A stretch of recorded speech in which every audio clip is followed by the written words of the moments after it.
In the end zone, they were smart misses. Nobody else could get him. Didn't have his left tackle. Didn't have a left guard. Doesn't have a number one wide receiver. They don't run the ball particularly well. And he had 30 points in the first half. It was a show-off flex game for New England that's been really good all season, but they don't get many standalone games. And, one of the rules when somebody's going to be great, they don't necessarily make it look easy, but they make it look easier than it looks for 90% of the quarterbacks in the league. Joe Burrow, on third down, he doesn't have a huge arm. He's not a giant guy. He's not super mobile. It just always puts the ball in the right place when he's healthy. It's just great, looks a lot easier. I watched Michael Jordan for years. He wasn't the best ball handler. He wasn't the strongest player. He didn't have the best long range. It's just like 17 feet away. He just couldn't stop him. And the first year, he was a little reckless, got hit too often. Beginning of this year, he wasn't quite there yet, but I watched him the last 4 or 5 weeks. I was sitting there waiting for his bubble to burst a little bit, sophomore slump. Nope. He's getting better every week. This is one of those guys that checks all the boxes. Jackson Dart, to me, feels like he is still, to some degree, kind of winging it and doesn't quite see the field as well as I'd like him to see the field. Drake Maye, you're watching it in real time. Stoic, not a lot of bad throws, not getting hit. I mean, listen, you get a franchise quarterback every year. You get an all-timer about every 4 or 5 years. I think we found one. He is on pace to be the greatest quarterback on first down in the history of the game for a single season. Number 2 is Aaron Rodgers. Number 3 is Drew Brees. And here's the thing. New England's offensive roster is still at least one draft class away. They got to upgrade the O-line, they need more dynamic players at tight end and wide receiver. Their run game, again, below average. So, and I'm watching them last night. I know I lived, in New England territory for a decade. So I watched every Patriot game during Brady, Belichick, Robert Kraft, Josh McDaniels. It's a very reminiscent team. There's a lot of do-your-job efficiency. Just like Belichick, Vrabel's special teams are great. And Josh McDaniel is designing the offense and play calling. Kraft's still the owner. Vrabel's a more player-friendly version of Belichick, and Drake Maye is a more mobile version of Brady. Tall guy, smart guy, doesn't take a lot of hits, doesn't make a lot of bad throws, super accurate. It's very reminiscent. Make no mistake about it. I call Drake Maye a mobile Tom Brady first. I am the one who did that, okay? Like Brew calling Mahomes Jordan-esque. I said that first. And I'm sticking to it.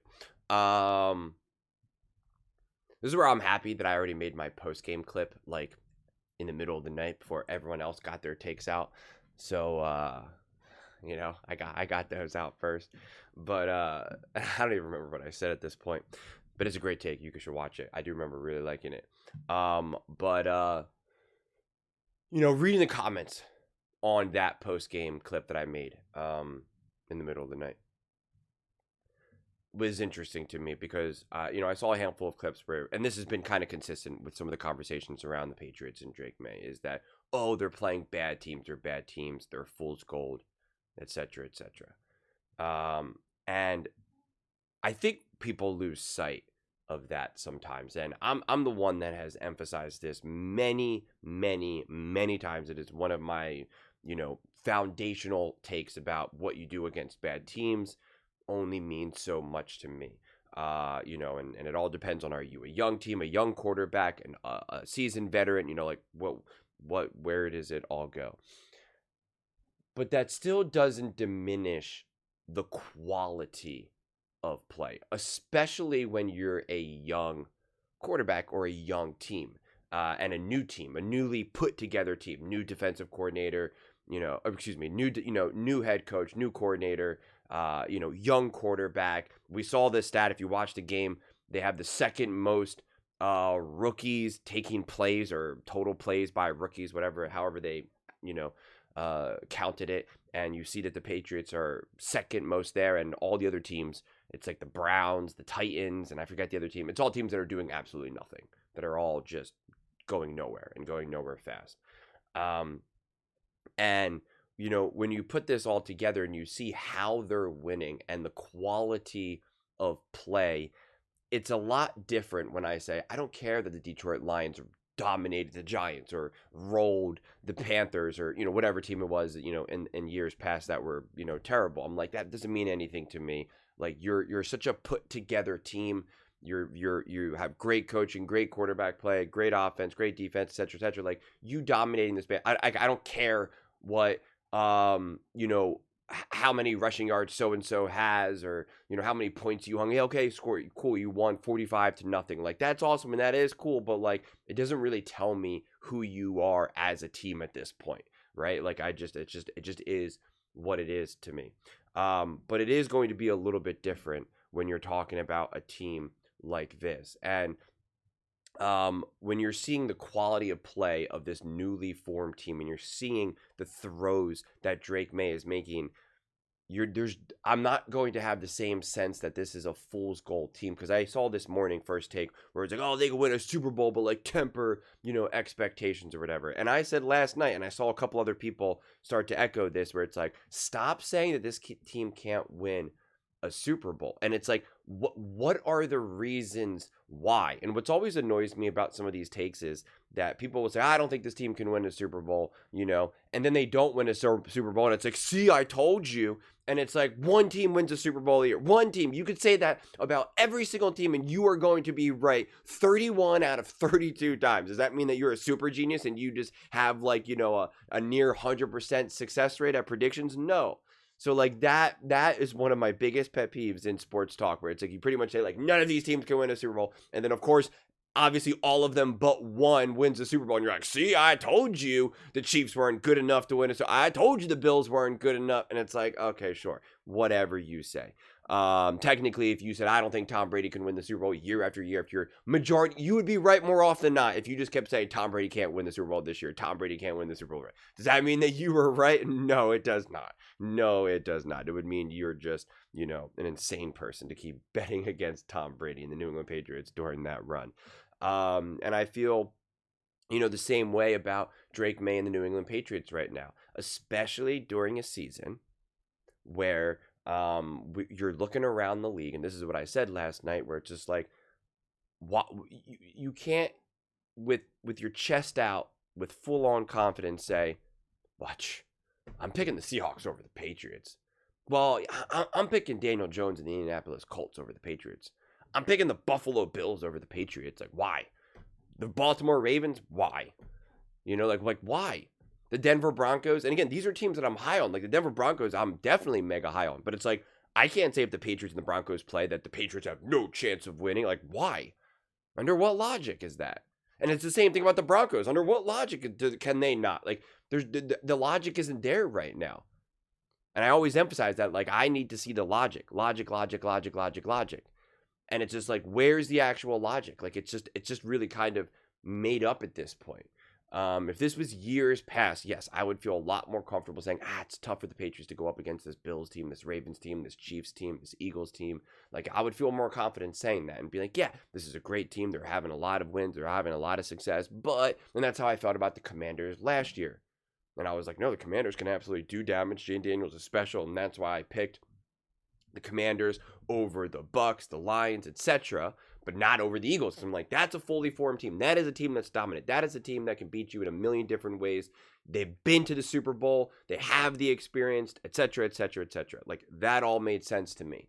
I don't see that version of the Eagles or even the Chiefs last year, where they obviously had, they were winning in crazy ways, but like, you still felt like that's Spags, that's Andy, that's Mahomes, that's Kelsey, that's a great defense, boom, boom, boom, boom, boom. But like this year, that's not who the Chiefs are.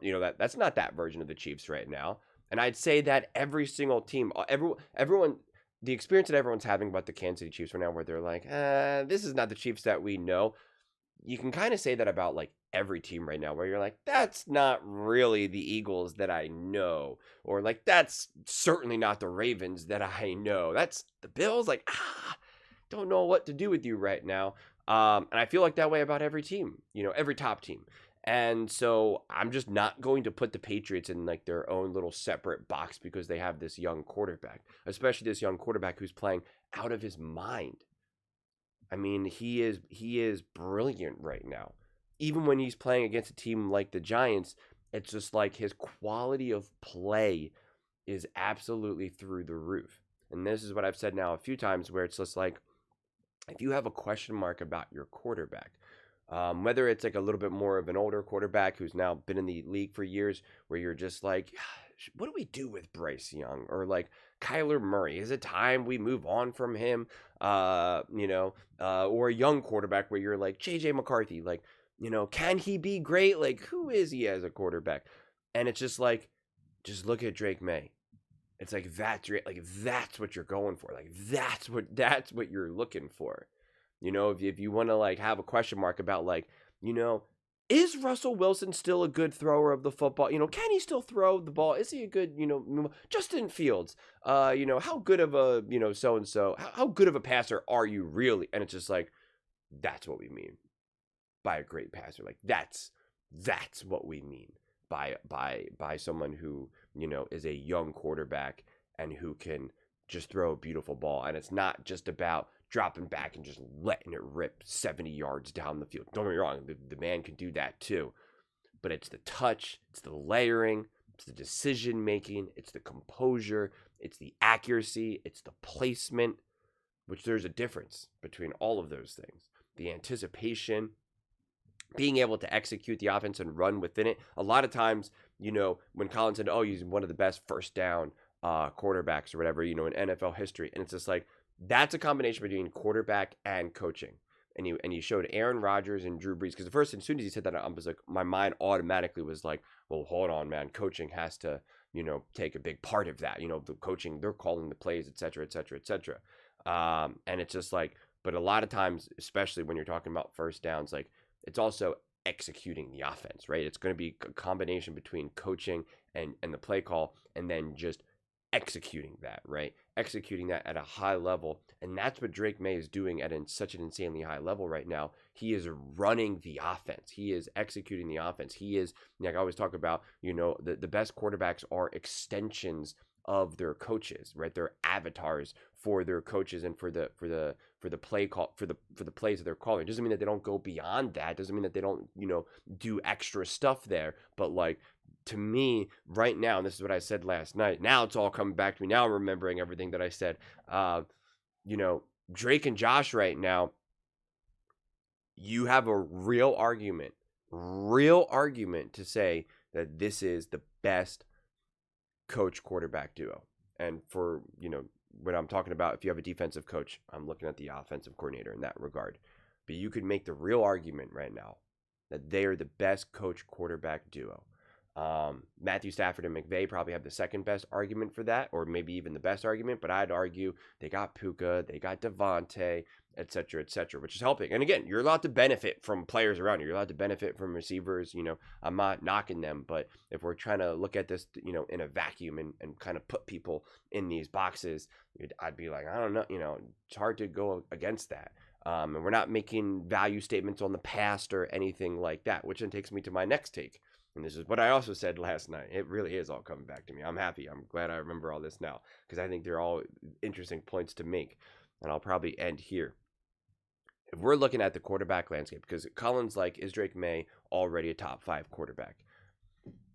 I'm not so sure. If you're factoring in age, health, etc., we're not talking about past accolades. We're not talking about what you've proven to be able to do in the past, the rings, the MVPs, anything like that. We're just looking at the quarterbacks right now, and you're factoring in so-and-so's 29, so-and-so's 32, so-and-so's, 27, but he's been banged up 4 times, whatever it is. You're looking at the whole quarterback landscape, and you have to consider Mahomes is turning 30, or whatever he's turning right now, and Josh Allen's getting older, Lamar Jackson's banged up, and he's getting older, all that type of stuff. If you just look at these quarterbacks right now, I'm not so sure you'd really pick anyone over Drake May. Drake May, you could make the argument, is the safest bet to say, I need a quarterback for the next 10 plus years. Who do I want? I'm not so sure that's Patrick Mahomes. I'm not so sure that's Josh Allen. I'm not so sure that's Lamar, Joe Burrow, Jaden. Jaden is the other quarterback who's obviously young, who I'm mega high on. He's been injured a couple times. I'm not going to hold that against him when we're having discussions about him and when we're talking about how good can Jaden be and et cetera, et cetera. But if we're going to play this little game that I just made up right now where it's like you have to pick a quarterback, you have to factor in all this stuff, age, injuries, etc., the safest bet seemingly would be Drake Maye. I'm not sure you would pick anyone over Drake Maye in this immediate moment. I don't see how you could. I really don't. I just don't see how you could. And it's just remarkable. It really is. It's absolutely remarkable. And so this is why I push back on any of the hyper intense conversations about some of these quarterbacks, whether it's Shador or, whatever, where it's just like, you would think that the way how Drake Maye is playing right now is how we've seen lots of these other young quarterbacks or rookie quarterbacks that say they're going to change the world or et cetera, et cetera, et cetera. And it's just like, this is so special what he's doing so fast. And what's even more impressive to me about it is that it's not based off of this like off script, hyper mobile, where it's like, well, yeah, he's just so fast and athletic and strong. Like, of course he's getting people, off their back foots and, defenses are a little confused. Like, that's what we saw with Josh Allen, Lamar Jackson, Mahomes, etc. And it's just like they were able to run and execute offenses too, all at different levels at earlier stages of their career. But like, he's already just playing within the offense at just such a high level. And he doesn't have a Travis Kelce. He doesn't have a Tyreek Hill, right? He doesn't have the speed and athleticism of a Lamar Jackson. He does not have the power of a Josh Allen. Like, he doesn't have that, And so seeing what he's able to do right now, it's just remarkable. It really, really, really is. And it should scare everyone who is not a New England Patriots fan. It should absolutely, positively scare everyone. I kept saying, what is the next evolution of like the Mahomes, the Allen, Lamar? And I made the joke, and I'll definitely end here, where like there's a quarterback one day who's going to be like as big and strong as like LeBron James, right? He's going to be like 6'7", 6'8", and they're going to be like, we've never seen a quarterback like this. Like, he is an absolute monster, and he's fast and athletic and can jump over people, and you're just going to be like, this is ridiculous. And it's going to happen one day. You're just going to see a monster. We're going to have a 7-foot quarterback one day. I'm not saying it's happening next year, but it's going to happen one day. If the NFL's around for the next 100 years, we're going to see some crazy stuff where we're like, I've never seen this before in my entire life. And they're going to dominate, and it's going to be insane. And I just hope I'm alive and have my abilities to understand what I'm seeing, see it. And you can make the argument that maybe Drake Maye is the next evolution of the quarterback, where he's not this hyper mobile, where he's not the Lamar, he's not the Mahomes, he's not the Josh Allen, but he really is this combination of like a more mobile Brady, where he can still stay so much more composed within the offense, not constantly go for broke, not putting his body on the line, can thread the needle, can execute an insane deep ball. I mean, like, it's just, I think it almost loses meaning when Colin says something like, oh, he checks all the boxes. It's like, no. Like, it's more than him just checking all the boxes. Like, it's just through the roof for every single category. If he didn't improve in anything else, if he just stayed exactly like this, which we know no quarterback stays frozen in time. They should all get better at this stage of their careers. If he just stayed like this, if you just had consistent coaching and a good enough team, they're perennial Super Bowl contenders. Now imagine him getting 5% better, 10% better, 15% better. Imagine him just get more comfortable reading defenses, pre-snap reads, etc., etc. Now give him like a dude, right? Give him a couple dudes where you're like, whoa, that's an all-pro wide receiver. Or that's a running back who you can count on getting 1,400, 1,500, whatever it is, and 12 touchdowns. Like, I mean, my goodness. But those are just my thoughts. I'd absolutely love to hear yours. What do you guys all think about Drake Maye and the New England Patriots? Let me know your thoughts in the comments below. I read every single comment, so whether you agree with me or disagree with me, either way, let's get in some discussions. Let's get in some fights. But ultimately, let's just have some fun. And please do consider subscribing. We are building an amazing community here, and I absolutely love to see you part of it. I want to build something that we all genuinely feel connected to. Something that we're really excited to be part of. I think we're well on our way to doing it. Please don't forget to give this video a thumbs up, because it really does help with the visibility and the algorithm. Thank you so much. See you next time.